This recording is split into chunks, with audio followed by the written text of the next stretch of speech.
Welcome to the Property Investors Podcast. Thanks so much for tuning in. Make sure you subscribe so you never miss an upload. You can catch us on Apple Podcasts, Spotify, and YouTube. Enjoy this week's show and don't forget to share it with all your friends. Hello and welcome to the Property Investors Podcast. My name is Leeds. I'm Ricci Mandal. And on this week's show, we're talking about how we analyse a property deal. Now, I've got to be honest, this is probably one of the most important skills as a property investor. Before we begin, Go on. I just want to say, Happy New Year. Happy New Year, bro. I mean, you're going full force, full swing into how to analyse a property deal, but actually first, let's just address the Happy New Year. But the thing is, people might be listening to this in a month's time, in 2 months' time, 3 months' time, and what they actually want from this show is they want to know how to analyse a property deal. What they don't want to know is that you went to New York for New Year's. I did go to New York, and I ate a lot of food, and it was brilliant, and a Happy New Year to you. Did you put weight on over Christmas? A lot of weight, a hell of a lot of weight. However, now I'm going to be working on my body and my fitness, going on a fitness process. I'm following in Samuel's footsteps. He's inspired me. So it's kind of like, because I knew I was going to go on this fitness process this year, it's kind of like been the last month. I've been like, I'm going on the process, aren't I? So you may as well go all out for the last month. Yeah, I put on a little bit of weight from the 10th of December to today. So 10th of December, everything was going well. And then obviously you got all the Christmas parties. But did you go all out, or were you just like, right, I'm just going to enjoy myself? Or because my mindset was, I'm going to enjoy myself and go over the top. Do you know how much heavier you are now compared to what you were A month ago. a month ago? I probably put on maybe 3 kilos. Okay. Quite. I'm half a pound heavier. What's that in kilos? 0.2. Oh, it's nothing. It's like mine's noticeable. If you watch this podcast and you watch one from 3 months ago, you'll be like, wow, he put on weight, yes. Might be a bit less than 0.2. Might be 0.1 something. I don't actually know the conversion rate exactly. Someone will say, more comment below and say, but I did put on a little bit more, but I've lost it already. I did a 48-hour water fast. Oh, I can do that. I'm hungry now. On the first. Really? Yeah. All right. Anyway, so how to analyse a property deal. how to analyse. Now, I genuinely think this is one of the most important skills as a property investor that you can have, is to be able to find and therefore analyse good property deals. So, the very first thing I think you need to do when you're assessing a deal or analysing a deal, very first thing you need to do is to have an outcome in mind as to what you want the property to become, right? So, for example, it might be that you find a property and you want it to become a serviced accommodation property. Yeah. How are you going to rent this out? How are you going to make money from this deal? Do you want to do it as a HMO? Do you want to do it as a buy-to-let? Is it a development opportunity? Is it that you want to take a large property and turn it into flats? Yeah. So I think the very first thing you need to do is you need to have an outcome in mind as to what you want to do with that property. I also think the outcome comes after the viewing. So I think you can have an idea of what the outcome is going to be before you go to the viewing. But until you've actually been to the viewing, spoke to the landlord or the agency, I don't think the outcome can be set in stone. No. Because the landlord might not want the money. I'll give you an example. You might go there thinking, all right, I'm going to buy this house, I'm going to rent it out as a single let. And then you go to the property and you realise, actually, you're going there thinking, I'm going to buy it, rent it out as a single let. But when you get there, you speak to the landlord and they don't need the money now. They might be a negative equity or... Oh, well, this is the next point. Oh, carry on. You're jumping ahead. You carry on. You're going to be now talking about how you're going to take control of the property, right? Yeah.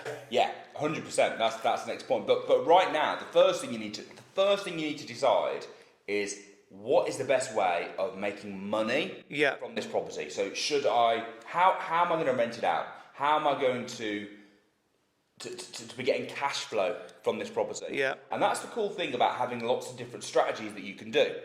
If you go and let's say, for example, you're a HMO landlord and you're only a HMO landlord, you might go to a brilliant property and view it and go, doesn't work as a HMO.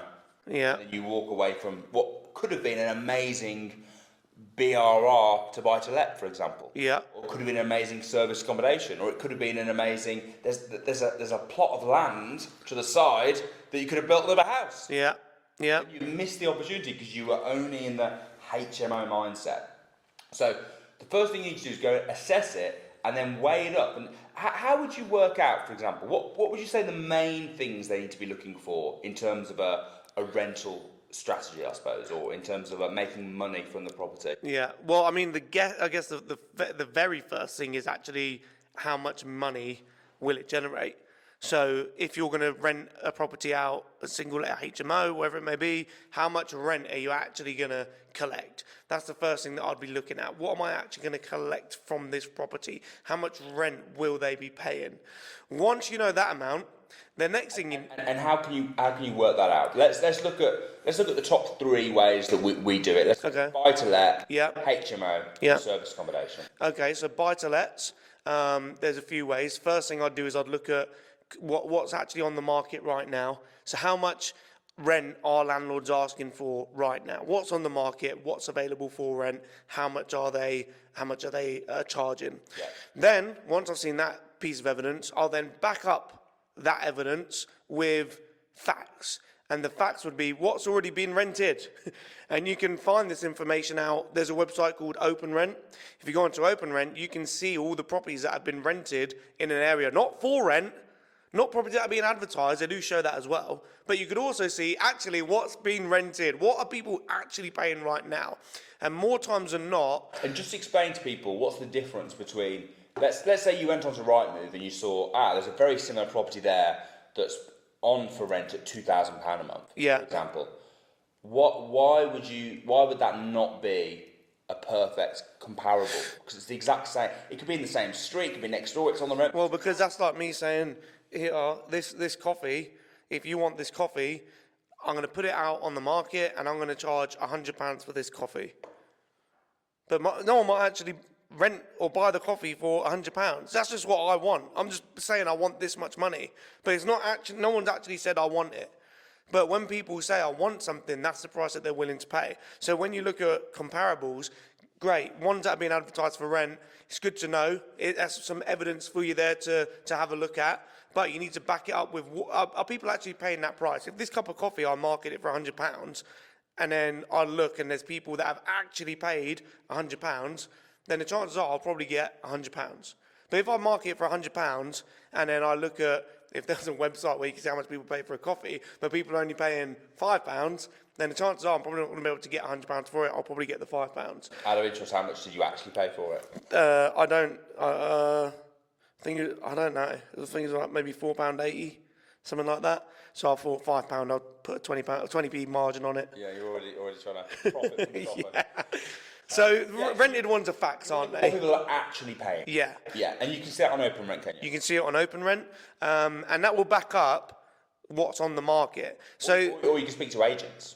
well, now you're going ahead now, because that was my third point. Now you just stole the thunder. Now the third way is you could speak to agencies. That's a good idea, that is really. Now here's a little tip when you're speaking to agencies, and this is just so cool. This is genius. This is. If you go to an agency, you go to a letting agency, and you ring them up and you say, "Hey, I'm a landlord. I want to put my property on the market to rent. How much do you think I'll get?" What do you think they'll say? Well, what they're going to say is, "Yep, you'll be able to get X amount for it, we'll take it, we'll be able to rent it," and they'll tell you the higher amount you'll get, maybe inflate it a little bit because they want you to give your property to them to put on the market. So what I like to do is I like to ring agencies, and this isn't a lie, because I might want to rent somewhere someday. But I say to agencies, I say, "Hey, I'm looking at moving into the area. I'm looking to rent somewhere. I'm on quite a bit of a budget. What do you think I'd be able to rent? If I'm looking at a 3-bedroom house to buy, I'll say I'm looking at a 3-bedroom house. There's a small amount of us. How much am I looking at rent for a 3-bedroom house? But based off of a kind of smallish budget. And then what they'll do is they'll give you an answer that's more realistic.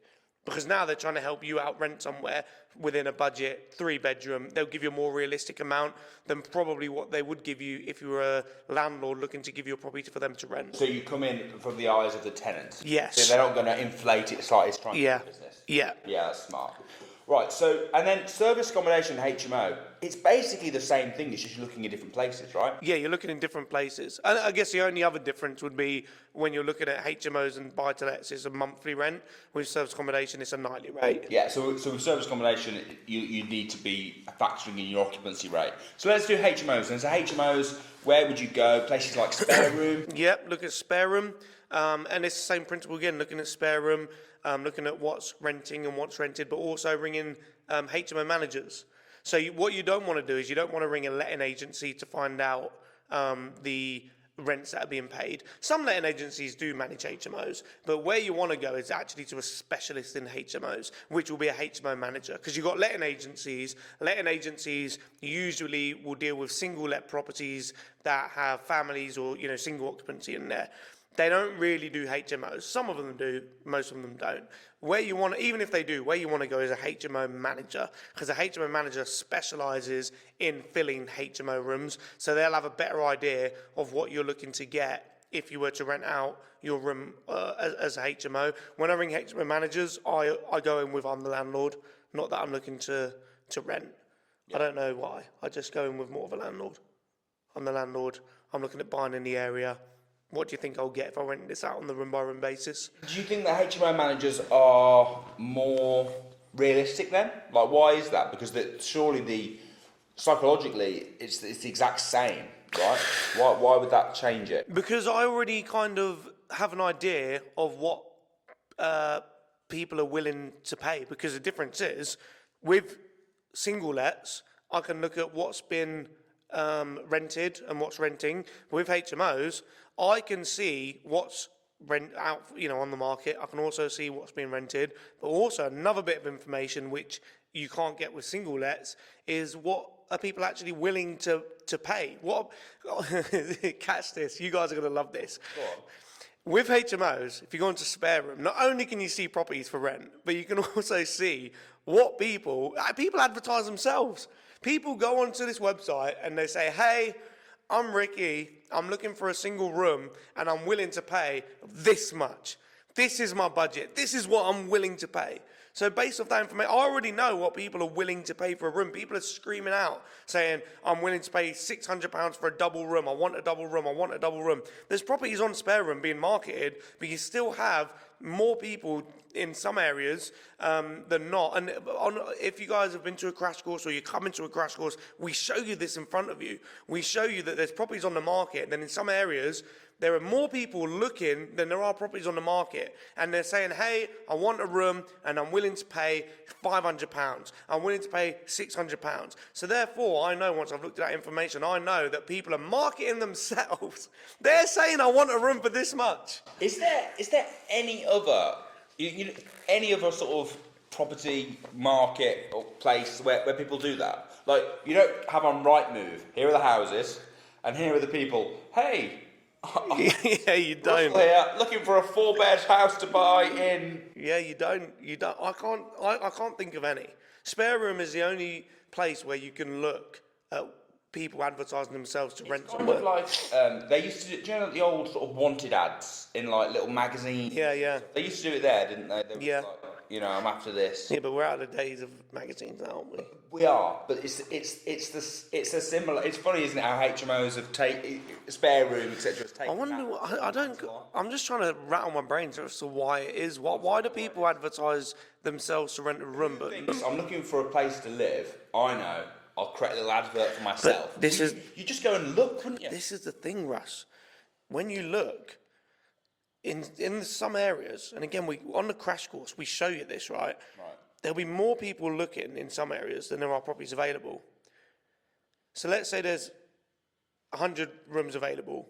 There might be 150 people looking, but there's not actually 150 people looking. Because not everyone is going to create a profile of themselves saying, I want a room. How many people out of 100 would create an ad saying, I want a room? Maybe what? 10? If that? 10 people out of 100 that are looking for rooms would create an ad for themselves. So that means that if there's 150 people that have advertised themselves looking for a room, there's actually, I'm not good at maths, but there's actually loads more. Yeah. Because most people wouldn't create an ad of themselves. Yeah, so that's how you do HMOs. And That's how you do HMOs. Service accommodation, very similar, but you're right. Because with a single let, with a single let, buy to let, with HMOs, you factor in voids, don't you? So you factor in voids, but pretty much no one's going to say, oh, single let, I only want it 20 days this month. You get paid for 20 days. Right? Yeah. It's about, Well, you have a minimum term anyway. You have a minimum term of 6 months. You might have a little gaps in between, but pretty much it's long-term lets. HMOs are the same, albeit probably a little bit shorter on average. Service accommodation, you need to factor in, number one, the nightly rate, not the monthly rate, but number two, the occupancy rate as well. So nightly rate is pretty easy. It's very similar to what we've just said. You're looking on places like Booking.com, Airbnb, what are other people charging? And the cool thing about this as well is you can go more off what they're asking for, because the fact they're asking for it means that they're getting it. Yeah. Because they're asking for it again and again. Yeah. It's not like a single let where I could go, I'm going to put my house on the market. I need $4,000 a month, and it's not worth that. Yeah. The fact that it's on there and getting bookings is showing that it's working, right? So you can get a very good idea of your nightly rate. Occupancy rate's a bit trickier. Yeah. Well, you'll never get an exact occupancy rate because one, there's nowhere to get an exact information about occupancy rates anyway, because they fluctuate so much. And also, even if you look back at your service accommodation history, if you've got a service accommodation unit, if you look back at your history of your occupancy rates, the chances are every month your occupancy rate will be slightly different anyway. So you'll never get an exact amount. The good thing is, because some people think, oh, that's worrying. Well, the good thing is, it is risky like any business, but you limit the risk by doing your due diligence and having the right knowledge and education and know what you're doing. But also, the rewards are massive. Yeah. The reward outweighs the risk, especially if you have the right contracts and you can have a break clause in the contract. Doing a service, if you do a rent-to-rent service accommodation, that is less risky, in my opinion, than buying a HMO or a single let. Yeah. Although we haven't got on to how you take control of the property. We haven't done that bit yet. I'm going too fast. You look at service accommodation property. You work out rough occupancy rates. Yeah. The best way to work out the occupancy rates, I think, is to look at properties that are similar and see how free they are. Yeah. See how much of it. Now, it's not going to give you exacts because it's possible that they might have blocked it off for themselves, or for another reason. But if you look at a few and not just one, and you're looking and you get a feel for the area, have a look at the hotels, speak to the hotels. You often go in, don't you, and actually go to local hotels and go in and speak to the staff there. Yeah. Anytime even if I'm not staying at it, if I'm staying at it, I'll always have a conversation. Even if I'm not staying at it, I'll always pop in as I'm walking past, speak to the cleaners, speak to the people that work there, and just ask the questions. Hey, just out of curiosity, just wondering, is it busy at the moment? How full are you guys? You must be swept off your feet. And what happens is sometimes the cleaners will be like, oh, no, we're pretty quiet at the moment. And I'll be like, okay, that's interesting. Now I know I probably don't want to be looking in this area. But most of the time, they'll say, oh, man, it's so busy. We're swept off our feet. We're at 100%. There's no rooms available at the moment. And the thing is this, if there's a hotel in the area, the chances are it probably works because the hotel would have spent thousands, if not hundreds of thousands of pounds on doing their market research before they even put the hotel there in the first place. Yeah. So they've done your due diligence for you. And they will tell you can see where hotels are coming, right?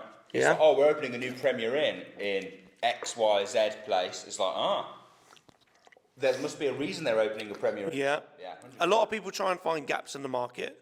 But with service accommodation, you don't want to find a gap in the market. If you find a gap in the market, you'll be the first one to do it and you'll be the last. You want to find somewhere where it's already working. Yes. I agree. So when you assess so if you find a property, for example, we'll do this every time. We'll assess it for HMO, for service accommodation, for buy-to-let, and you'd look at it and go, right, does it work? What are the comparables? Are there properties here that some areas you could just go and go, well, there's no HMO. This doesn't work for HMOs.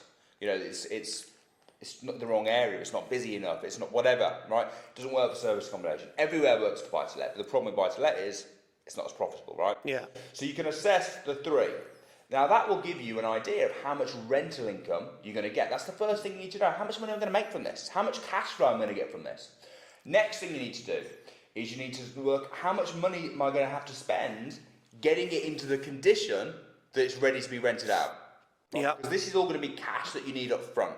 Yeah. So how much, if you're doing it as a buy-to-let, it might be that it's perfect, needs nothing spending on it, or it needs, liquid paint. But it might be that if you're going to do a service accommodation, it's a big unit, and your plan is to rent it out room by room service accommodation, or you're turning it into a HMO, you need to add en suites in every room, for example, that might cost more. Yeah. So the next thing you need to work out is how much money am I going to need, how much money in to refurb this property. Now, it's not all money down the drain, because if you're going to do it like, if it's, we actually target properties that are an absolute wreck, that need loads of money, because then you're adding value, which means you're raising the property raising the value of the property. So there are pros to this as well. It's not all bad. It's not all bad money down the drain. It's good money, but it's how much money am I going to need to spend? So the next thing that you need to know. Next, you've touched on this already, is how are you going to take control of this property?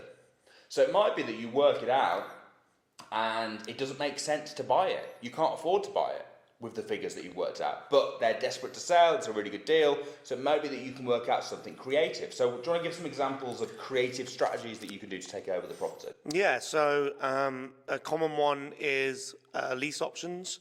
A lot of our students are doing lease option agreements at the moment, where they're going into properties, like what we've spoken about, potential HMOs, potential service accommodations, speaking to the landlords and realising that the landlords don't actually need the money right now for various reasons. It could be that they're in negative equity and they can't sell it for what they want because their debt is higher than their value of their house. It could be that they just want it off their hands, they don't want anything to do with it. They've got lots of money, they're wealthy, they don't need the money right now, so they're open to doing a lease option. And a lease option agreement is simply where you take control of a property now and you lease it for a period of time before you actually buy it. So it's almost like buy now, pay later. You agree a price today. Let's say you're a landlord, Russell, and I come to you.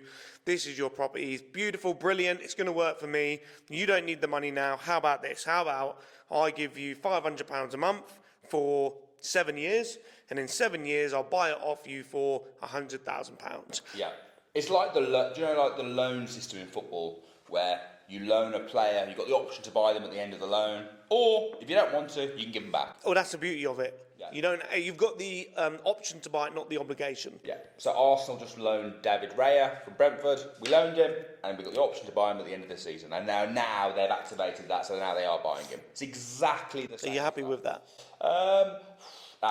It's an interesting one. It's not a football podcast. True, it's not. But I'm not sure. I'm not sure about the whole... The reason I'm asking you now is because I really don't care.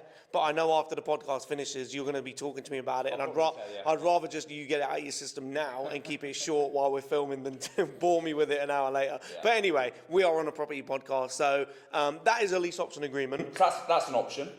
Another option you mentioned earlier is rent to rent. Yep. So rent to rent is when you don't buy it at all. No.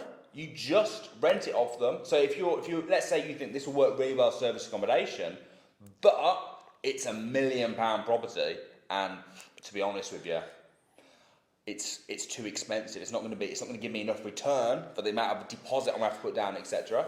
You could offer to take it on as a rent to rent, or it might be that you have no money at the moment at all. You're trying to make money from property and you don't have any money, so you can't buy it. So you take it on a rent to rent, you rent it off the landlord, and then you rent it back out again as service accommodation or as a HMO, and you cash flow from a property that you don't even own. Yeah. Brilliant strategy. Or it could be just a straightforward purchase. Yeah. Which is, the normal way that you buy a property, which is, right, okay, so you assess the property, you go, right, this property would work really well service accommodation. It needs £10,000 spending on it. It's up for sale for £300,000. Right, I'm going to buy it the normal way. So you need to decide how are you going to take control of the property. Are you going to get it on an option agreement? Are you going to do it at a rent to rent? Or are you just going to buy it? Or I'll throw another one in the mixer. Or are you going to package and sell it?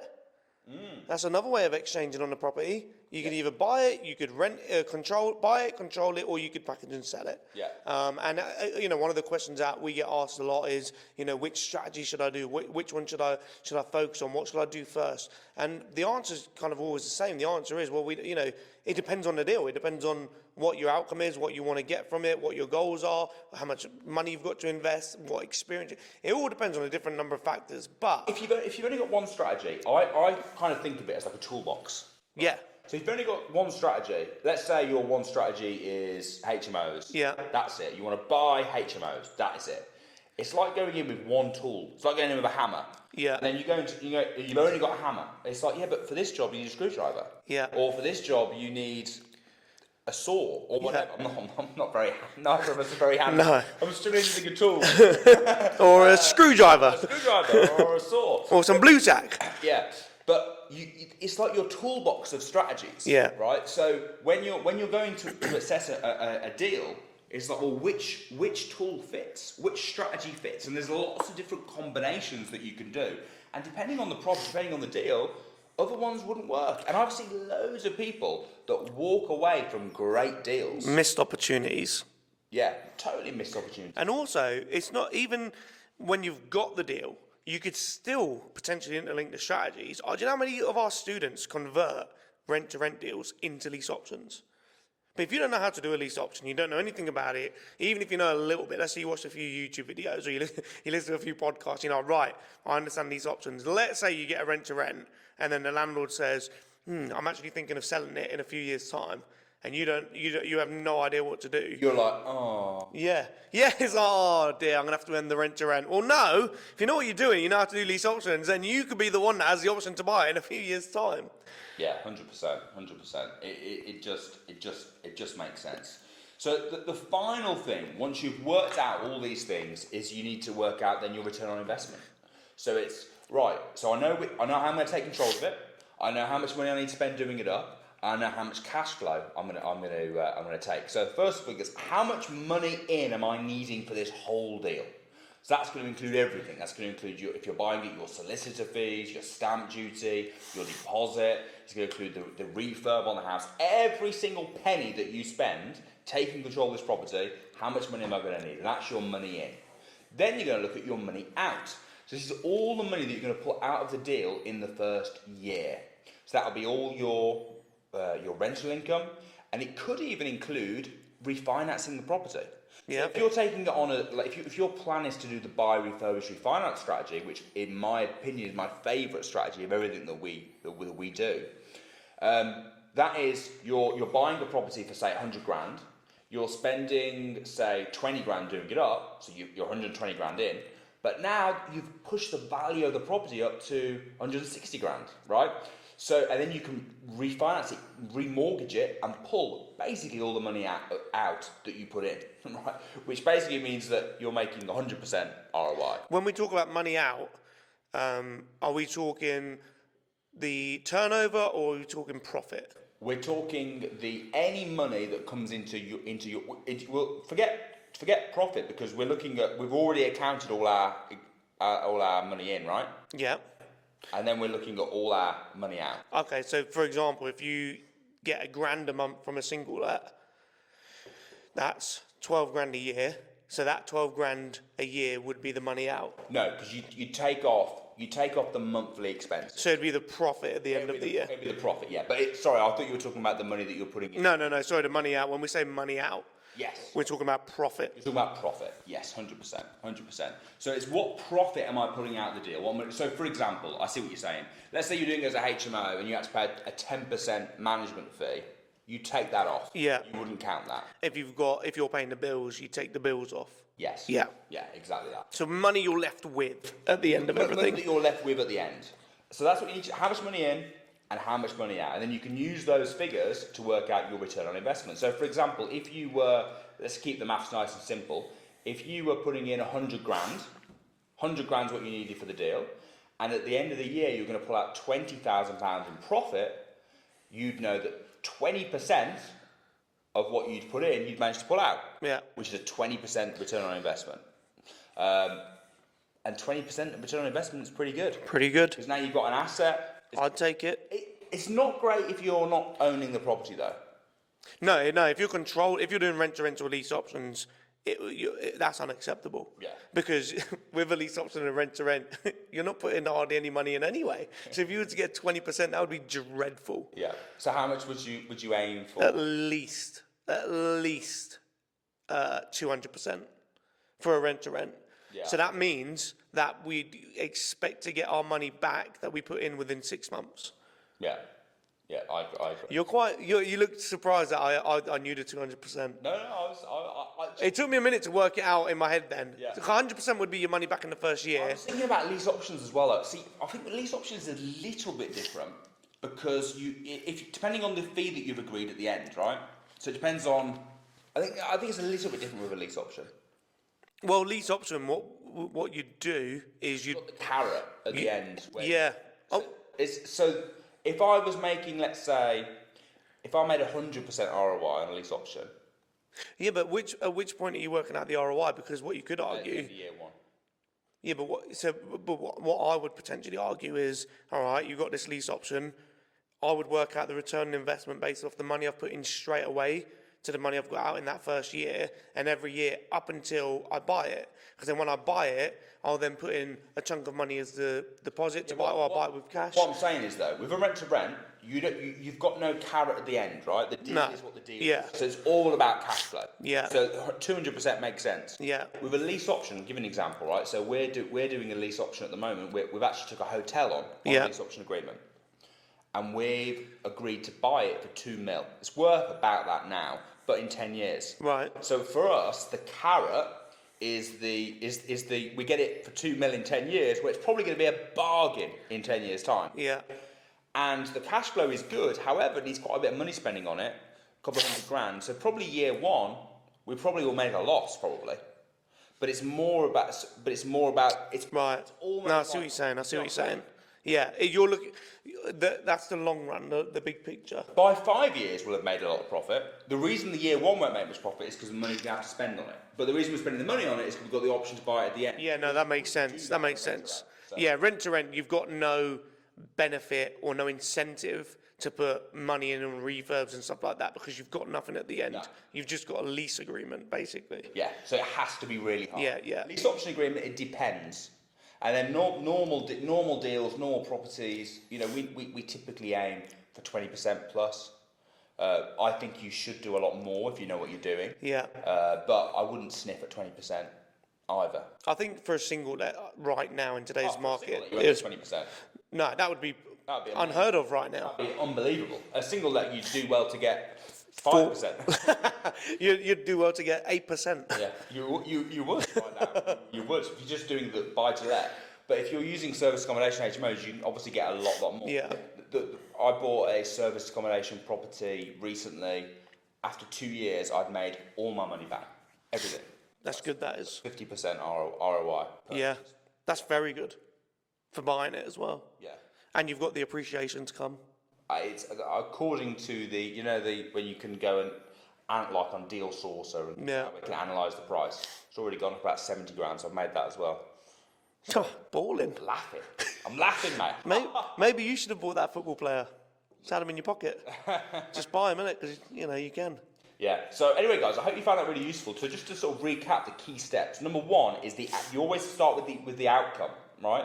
And that's true of any negotiation or any business deal. It's like, what's the outcome of this? So when you look at the property, it's how am I going to make cash flow from this in the end? How am I going to rent this out? What's the outcome?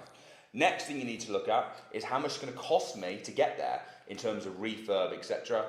Third thing is, what is the best way of taking control of this asset? Do I buy it, lease option, do I rent to rent? And then once you've figured all that out, what is the return on investment? How much am I putting in? How much am I getting out? And that is how you assess and analyse any property deal. Hope you found that useful. I've been Russell Leeds. I'm Ricky Mandal. See you next week.